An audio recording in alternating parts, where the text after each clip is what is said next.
Está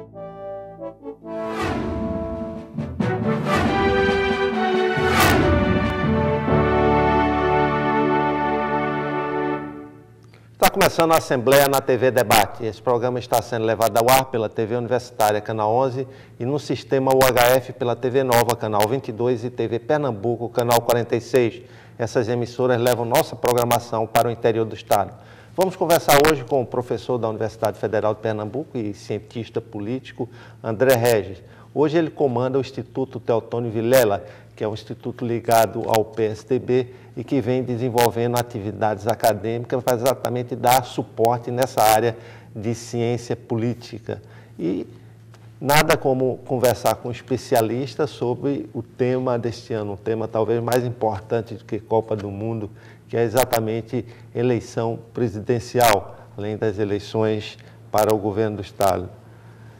André, a eleição, toda eleição, tem uma carga emocional muito grande e também é necessário que os eleitores conheçam os programas partidários. E isso entra a razão, a parte mais racional do cidadão que precisa se informar a respeito do futuro presidente ou da futura presidenta. No seu entender, o que pesa mais numa eleição? A emoção ou a razão? Bem, essa é uma pergunta difícil, é uma pergunta complexa, mas eu vou procurar responder da seguinte forma. Vai depender do processo eleitoral em si, das circunstâncias históricas. A cada eleição, ela tem um determinado, vamos dizer assim, componente que pode puxar mais para a razão ou mais para a emoção.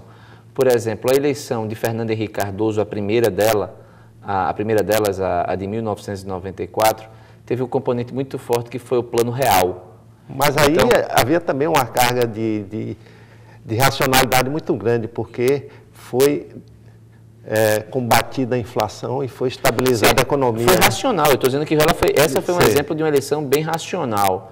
A eleição de 2006, aliás, de 2002 de Lula, já foi uma eleição muito em cima de uma carga emocional forte, ou seja, o presidente conseguiu fazer com que houvesse um clima, o candidato à presidência, o Lula, fez com que tivesse um clima muito festivo em relação à sua chegada ao poder. Teve uma carga emotiva grande aquela eleição de 2002.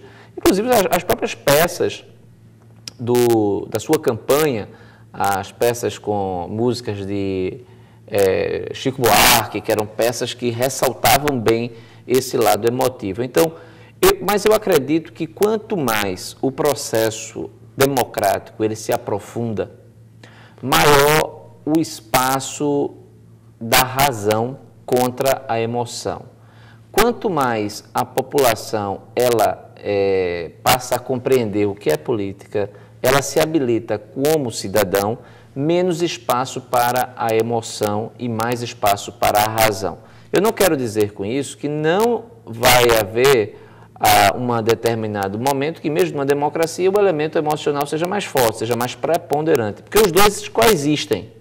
Então, saber mensurar e saber dosar as duas dimensões de um processo político é um trabalho que as equipes de marketing político procuram encontrar a melhor forma de, vamos dizer assim, convencer a população de que seu candidato merece o voto. No seu entender, há uma presença muito forte do presidente Lula junto à candidata Dilma Rousseff, a pré-candidata Dilma Rousseff, no sentido de estimular, de alavancar a candidatura dela, não por si só, mas como a candidata de Lula. Já o outro lado, o pré-candidato José Serra, vende os seus próprios méritos. Isso daí não vai dar digamos assim, o eleitor pode entender linguagens diferentes, um fala inglês, o outro fala alemão, e ele não consegue perceber o que é que vai ser preciso para aquele momento. Para quem ele quer para presidente? Na verdade, são estratégias distintas, né? Às vezes, as estratégias são convergentes. E quando as estratégias são convergentes, há uma maior chance de quem está no poder levar a melhor. Por exemplo, em 2006, quando Geraldo Alckmin fez campanha contra Lula, basicamente as campanhas eram muito idênticas. Lula ressaltando o papel dele enquanto presidente, gerador de empregos e obras, e no mesmo momento Geraldo Alckmin fazia o mesmo, sendo que como governador de São Paulo.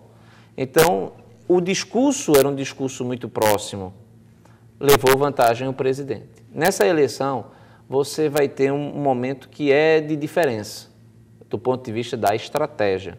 A estratégia do governo é de que mais vale a indicação do que a biografia. E a estratégia da oposição é mais vale a biografia do que a indicação. Então, o eleitor, ele vai, o quadro está nítido nesse sentido. Né? Então, eu acho que a ênfase biográfica vai ser muito forte na campanha do PSDB e a ênfase na figura de Lula muito forte, ou talvez a preponderante, na campanha do PT.